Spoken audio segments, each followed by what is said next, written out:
Hola Dorni, ¿cómo estás? Hola, ¿cómo Bienvenido. andas, Antonio? ¿Bien? Bien, bien. ¿Me das tu punto de vista de la derrota del domingo? Bueno, un poco lo explicó el presidente en el discurso el día de la derrota, el día domingo, y creo que hubo, por supuesto que un error político, está claro, digo, me parece que no se les llegó a todos los bonaerenses a explicar como corresponde y de una manera simple el por qué estamos haciendo lo que estamos haciendo. Y por qué claramente nosotros cuando hablamos de reactivación económica, por ejemplo, nosotros tenemos en claro que hay sectores que les está yendo muy bien y otros sectores que les está costando arrancar. Y dentro de esos sectores que les está costando arrancar, por supuesto que hay miles y miles y miles de bonaerenses. Y creo que más allá de que todos estamos haciendo una autocrítica, no solo por instrucción del presidente, sino porque efectivamente hubo errores, digamos, hay cosas para corregir, pero creo que uno de los mayores errores que cometimos fue ese, el no explicar el por qué. O sea, el error de comunicación. Explicarlo explicamos. El tema es, bueno, ver por qué no le llegamos a un sector de la sociedad en el por qué estamos haciendo lo que hacemos. Muchas cuestiones son de largo plazo, por supuesto, de mediano plazo, y entendemos también que hay gente que en esta disconformidad que tienen no le llegamos. Y Pero, vamos a hacer, más allá de que hay otra explicación, por supuesto, que el kirchnerismo, el peronismo, el tradicional aparato de la provincia de Buenos Aires jugó al 101%. Y nosotros no somos de la vieja política, nosotros somos de la nueva política. Entonces el aparato, los intendentes y todos los recursos puestos a disposición de una elección, con un sistema electoral viejo además, ¿no? Con un sistema electoral que no quiso adaptarse al siglo XXI, como lo hicimos en Nación con la boleta única papel, bueno, ese fue el conjunto claro, de causas que hizo que la elección se pierda el domingo. cuando vos hablas de error político, pues yo digo, la persona que tiene una pyme y que no vende y tiene que, no puede producir porque no tiene dónde vender la mercadería, no tiene compradores, el tipo que tiene un negocio. ¿Qué es error político eso? O sea, Es que es lo que te estoy diciendo, es no haberle o sea, le tenés que explicar que no sabido. va a vender o que No, no no, va... no, le tenemos que explicar por qué hacemos lo que hacemos, le tenemos que explicar por qué el tener un 211% de inflación anual está mal y por qué no tener inflación está bien. Tenemos que explicarle que el esquema populista estaba mal y por qué abrirse al mundo y fomentar el sector privado, fomentar las inversiones, por qué está bien.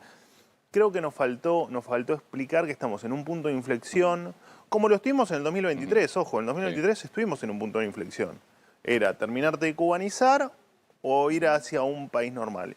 Y hoy estamos en otro punto de inflexión, que es seguir hacia adelante con todo el sacrificio que un montón de gente viene haciendo y terminar en donde nosotros entendemos que vamos a terminar, en un país próspero, sin inflación, con crecimiento, con mejores salarios y todo lo demás, o volver hacia atrás. Digamos, hoy estás en un nuevo punto de inflexión. Y a los bonaerenses, aparte de los bonaerenses, hubo mucha gente que no fue a votar, digo, se dieron un montón de condiciones.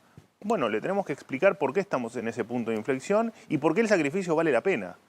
Porque lo que creo que en definitiva lo que nos faltó fuerza en la explicación es hacia dónde estamos yendo, ¿no? Está bien, pero yo soy un comerciante o tengo Perdón, una pyme, sí. terminó las elecciones, pasaron las elecciones. El lunes Kicillof le puso un impuesto a todos los que utilizan Mercado Pago, que es utilizado por todos los comerciantes, Sí. incluso por los informales. Digo, bueno, a todos Digamos que les robó un poquitito de plata. es la provincia número 20, no es que fue el único. Había 19 antes. Sí. Sin dudas, Sí. sin dudas. Pero lo hizo un día después de la elección y le sigue robando a una provincia que los impuestos ya los tiene por las nubes. Entonces, Bueno, sí. esto es un punto de inflexión. Nos cometimos errores, pero sin duda que cometimos errores. De hecho, siempre los reconocimos. Y acá, tal cual dijo el presidente, el rumbo no se va a modificar porque tenemos bien en claro hacia dónde vamos. Sí vamos a encarar, y lo va a encarar el presidente en primera persona, el explicarle a la gente por qué hacemos lo que hacemos y por qué estamos en un punto de inflexión sumamente relevante para el futuro de la Argentina. Yo soy un tipo que tengo un negocio en la provincia, que vengo muy caído de actividad, de ventas.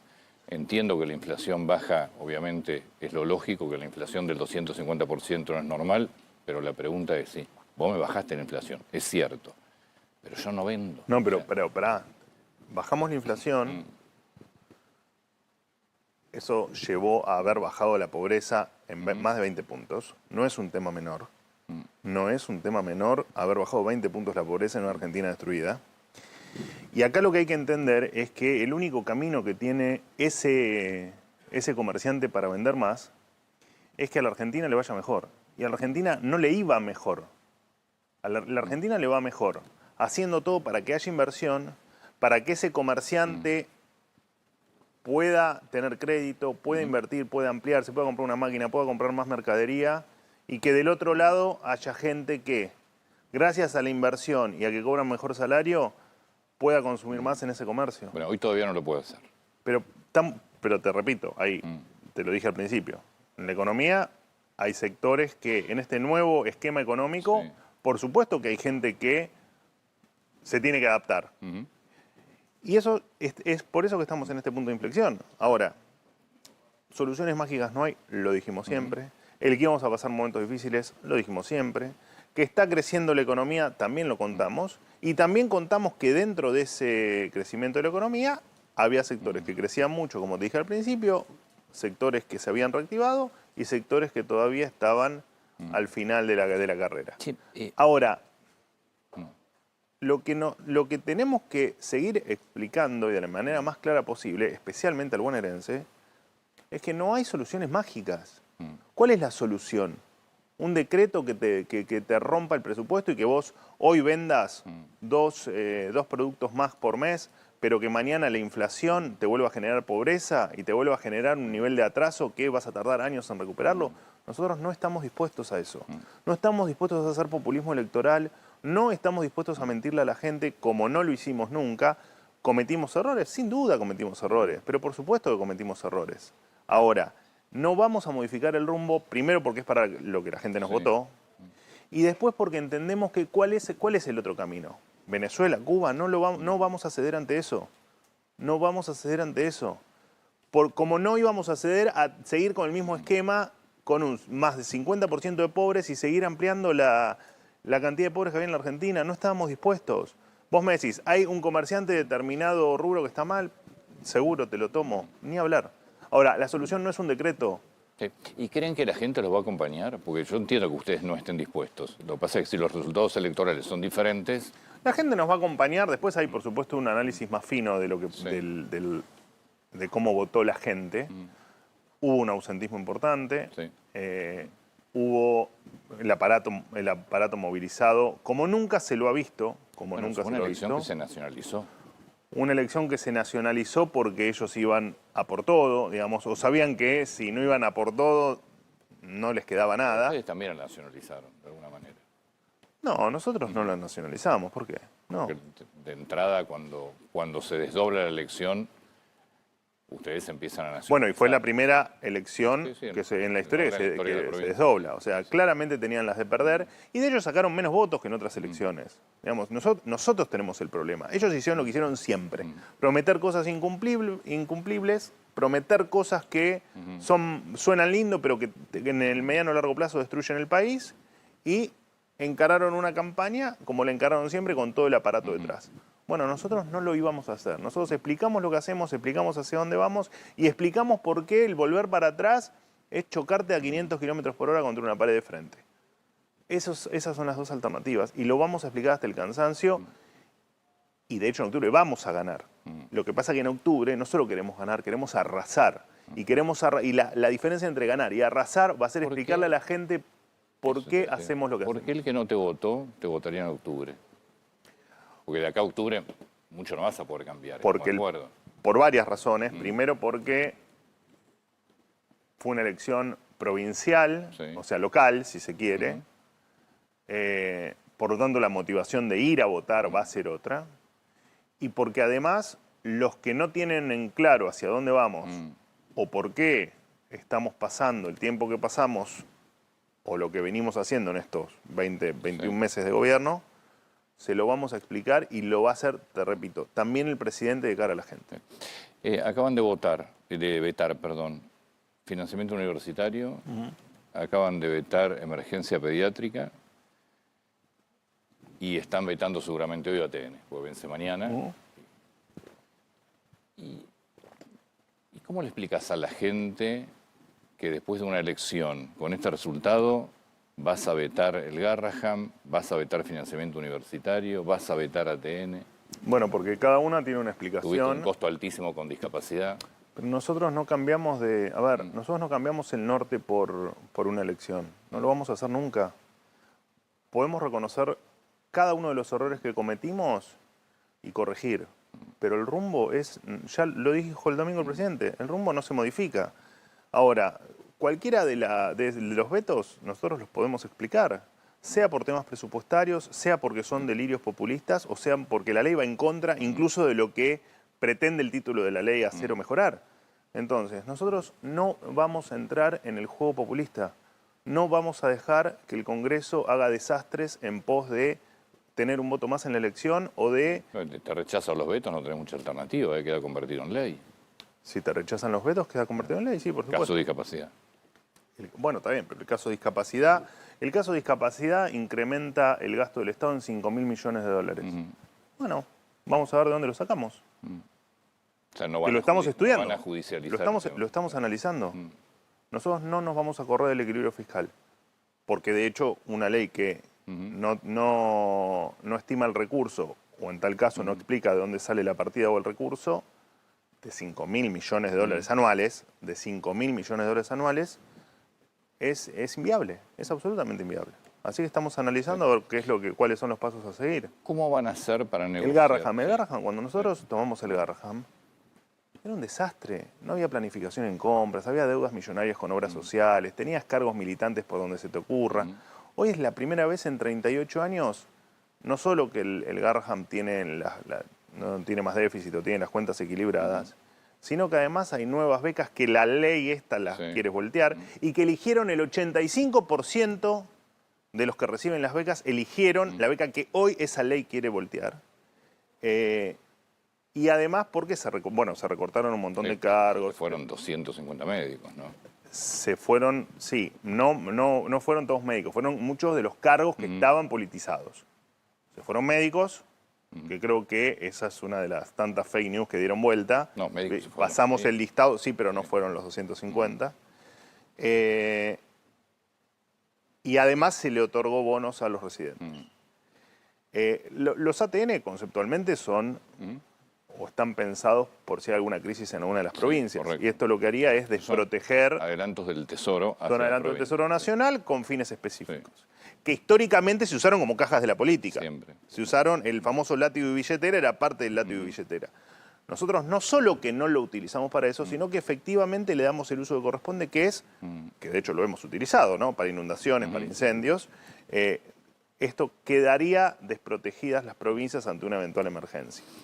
¿Cómo vas a negociar con los gobernadores que básicamente lo que quieren es dinero, que es obvio y es lógico, y si no tenés plata? Bueno, no sé si lo que quieren es dinero. Sí, es lo que es... Tienen obras, básicamente. Bueno, está bien. Esa es una misión que tendrá el flamante ministro del Interior, Lisandro Catalán, y Toto Caputo. Toto Caputo, porque además el ministro Caputo pasan dos cuestiones. Es, por supuesto, de público conocimiento la buena relación que tiene el ministro Caputo con la mayoría de los gobernadores, y además porque el ministro Caputo tiene la reforma laboral y la reforma tributaria que tiene que discutir con los gobernadores, porque no hay otra manera de hacerlo, de impulsarlo y de que sea exitoso si no es con el acuerdo con los gobernadores. Así que hay un largo camino por seguir con los gobernadores. Pero y además no te olvides... Igual ATN se veta. ATN se veta, sí. ¿Es viable el programa económico? Pero se entiende por qué se veta. No es un capricho que se nos ocurre a nosotros. Vuelvo a tu pregunta. Vos me decís, bueno, pero a pesar del resultado en las elecciones, van a vetar esto. Pero guarda, porque cada paso que damos tiene una explicación y es en pos de lo que queremos para la Argentina, de lo que queremos ver en la Argentina, que es un país normal, que es un país con las cuentas equilibradas, que es un país sin inflación, que es un país con crecimiento, con laburo, con que la gente gane más. Todas características que durante un montón de tiempo no se vieron en la Argentina. Decime cuál era la expectativa tuya el 1 de diciembre del 2023. De expectativa En general, de la inflación, Argentina. No, estaba estallando. Te digo más, ¿qué pasó en los mercados? Decí que el programa es sólido por donde lo mires y los fundamentos son, nunca vi fundamentos económicos mejor que los de este programa económico, pero fíjate qué pasó ante el primer suspiro kirchnerista. Se derrumbaron las acciones y se derrumbaron los bonos. Nadie espera del kirchnerismo algo bueno. Nadie. Entonces, si hay gente que votó al kirchnerismo, es porque nosotros no terminamos de explicar qué es lo que estamos haciendo. ¿Es viable este programa económico sin las reformas de fondo? Vos no tenés un Congreso hoy que te pueda votar una reforma, ni laboral ni tributaria. ¿Es viable tu programa? Bueno, no lo sé. El programa del gobierno no lo sé. sin esas dos no lo reformas? sé. Yo creo que hay muchos sectores que entienden que la cuestión laboral y la cuestión impositiva no va más. O no va más que en el esquema que lo conocemos. Incluso creo que parte del sindicalismo lo entiende así, parte del empresariado lo entiende así y entiendo también que parte del Congreso lo entiende así. Y creemos firmemente en que nadie va a hacer nada para dañar más a la Argentina de lo que ya la han dañado. Porque todos estos cuestionamientos que vos me nombrás, guarda que vienen de los sectores que destruyeron lo argentino también, ¿eh? Ojo, los que te hablan de un montón de cuestiones sobre la crueldad y el trabajo y todas unas banderas que suenan muy lindas en boca de ellos, guarda porque son los que hicieron todo para destruirlo. Entonces, yo no sé si no hay espacio para debatir una reforma laboral. ¿Eh? Ok, te lo tomo. En diciembre cambia la conformación de la Cámara. Se va a venir otro debate en la Argentina, por supuesto. Y siempre el programa económico estuvo pensado con un Congreso en contra. Siempre. Y siempre dijimos que era por etapas y siempre dijimos que cada cosa era a su tiempo por el músculo político legislativo, sin duda. Y va a llegar ese momento. Aparte, vamos, Antonio, hay cosas que no pueden seguir así. Tanto en lo laboral, en lo tributario. Yo coincido plenamente. No se puede seguir con este esquema tributario, con esta ley laboral, porque en definitiva tiene 50 Escúchame, el años. almacenero de la esquina, Claro, el almacenero de la esquina que cobra gracias a que tiene Mercado Pago, hace 3 días que le invocaron un impuesto absolutamente innecesario, le sale más caro todo, te sale más caro a vos. Digo, bueno, esas cosas hay que empezar a explicar a la gente.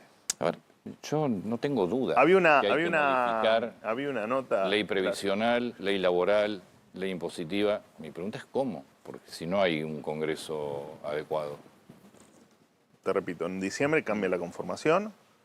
Lo que no se puede hacer, por supuesto, entendemos la dificultad. De hecho, la hemos tenido estos 2 años, por momentos más notoria, como ahora, por momentos menos notoria, como el año pasado.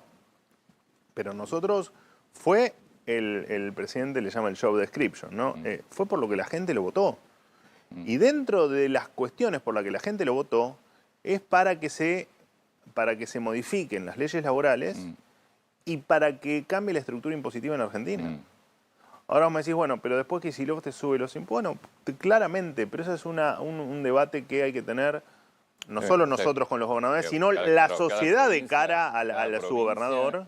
Es autónoma en eso. Los municipios inventan tasas insólitas. Por eso. Pero bueno, son los municipios. Contra eso no puede decir desde la nación. ¿No? Y para eso está la gente y para eso está lo que vota la gente. Bueno, aparentemente avalaron todo. Espera, repito, con todo un aparato en contra, con un montón de gente que no fue a votar. Una elección provincial. Y con errores propios que vamos a corregir. En una elección provincial, además. Sí, está bien. Las tasas son municipales, es una elección provincial. Avalaron los intendentes que subieron las tasas. Pero sin duda. Pero, perdóname, nosotros íbamos en contra de las tasas municipales para colaborar desde lo que podíamos hacer, que era que no lo incluyan en los tickets de nafta, y lo judicializaron. ¿Crees que el escándalo de las escuchas pegó en las elecciones? Bueno, no, yo te doy mi opinión, porque no lo sé, es imposible saberlo, pero no, creo que no pegó, de ninguna manera. ¿Por qué nadie habla puntualmente de las escuchas en el gobierno? ¿Por qué no salieron a explicar de qué se trata, qué hay, qué creen ustedes, más allá de Bueno, lo hizo el presidente Milei, no, más y bueno, allá del pero presidente Milei en una caravana diciendo que es todo mentira. Más allá de eso, digo, ¿por qué no habló un ministro de Salud, Mario Lugones, sobre el fentanilo, sobre el Andiz? ¿Por qué no hablan? mira, yo creo que sí ¿Por qué? hablamos o sí comunicamos. Yo creo que no. Lo de los audios me parece que el presidente fue bastante contundente. De hecho, los audios, el contenido claramente es falso. Digo, a mí, en el audio que me nombra a mí, que me insulta, y que hace referencia a una llamada, no por temas de corrupción, sino una llamada que supuestamente tuvimos. A mí el que más me preocupa es el de, No, de la comisión. está bien. ¿Sí? Pero como te lo pongo como referencia, esa charla con él, en mi caso, nunca existió. El contenido de los audios es falso, es completamente falso. Después la justicia determinará Sí. qué había detrás de eso. Pero los audios son completamente falsos. Audios que, dicho sea de paso, se filtraron. De forma irregular. Sí, sí. No. Pero el día anterior a que se estaba discutiendo o se iba a discutir la ley de discapacidad. Entonces, que fue una operación política sin dudas, que el contenido de los audios es falso, no tenemos duda, y que la justicia tiene que investigar hasta el último eslabón. Lo que pasa es, bueno, nosotros somos un gobierno que, evidentemente, de los primeros que no se mete con la justicia y que deja que la justicia actúe. Bueno, que la justicia actúe y determine qué fue lo que pasó, por qué esos audios tienen ese contenido falso, y la veracidad o no de los audios. ¿No sentís que hay gente, no sé si mucha o poca, que también cuestiona cierta soberbia en decir las cosas y en tratar los temas por parte de ustedes? Vamos ya a las formas, ¿no? Más allá del fondo.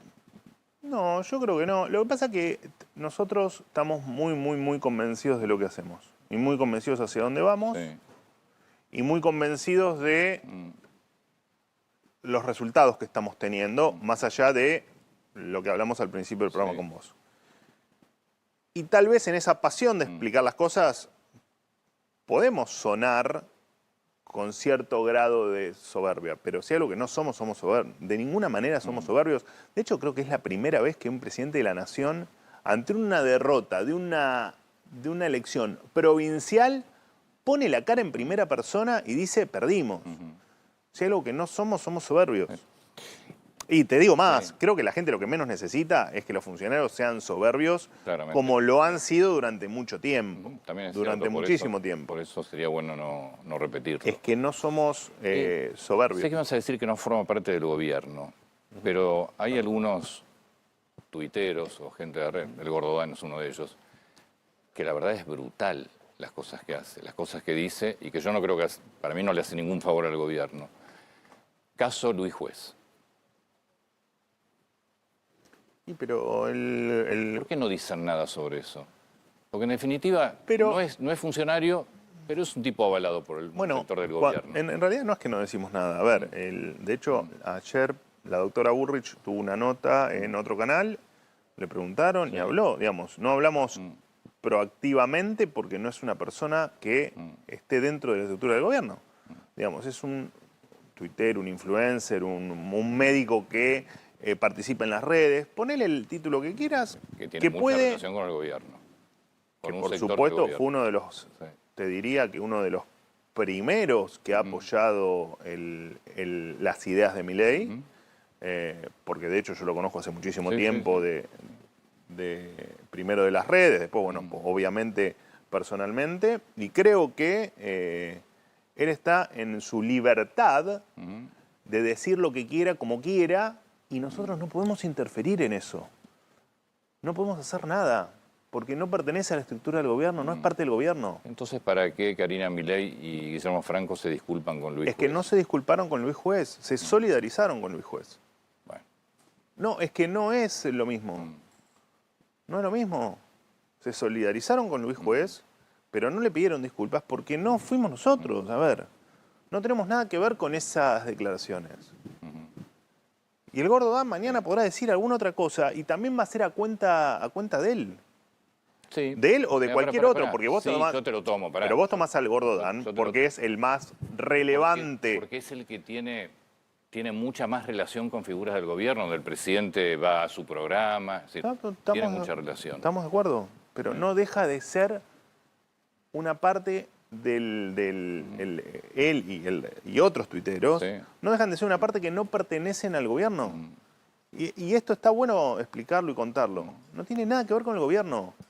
Y podemos no estar de acuerdo con lo que diga, pero es un tema de él. Esperemos que no estén de acuerdo. Pero es un tema de él. De hecho, Karina se solidarizó con Luis Juez. Y mismo Luis Juez le agradeció el haberse solidarizado, como otros funcionarios del gobierno que se han solidarizado con él. Pero nosotros no podemos manejar la vida de las personas. Podemos no estar de acuerdo con lo que hacen. Sí, hay que decirlo. Te lo estoy diciendo. Todo está bien. Y lo hemos dicho, lo ha dicho ayer Patricia, y cada vez que nos preguntan lo decimos. Y como también te digo que es de los primeros que defendió las ideas de Milei, es un gran defensor de la causa, y tiene en su libertad. Y si mañana él se hace, no sé, kirchnerista, bueno, qué sé yo, es su decisión. Y no vamos a interferir, porque no podemos hacerlo, porque no tiene nada que ver con el gobierno. ¿Me explicás la mesa que se armó, la mesa nacional? Sí. ¿Qué función va a tener? Bueno, va a tener, si se quiere, dos aristas. Una estrictamente política, de analizar lo que pasa en el Congreso, de analizar leyes que se puedan o no enviar, si hay plafón para hacerlo o no. Y después va a tener un ala de gestión donde vamos a ver ciertos temas también que tengan viabilidad y poderlos bajar a gabinete al día siguiente. El esquema va a ser Mesa Política Nacional, martes, 9:30 de la mañana.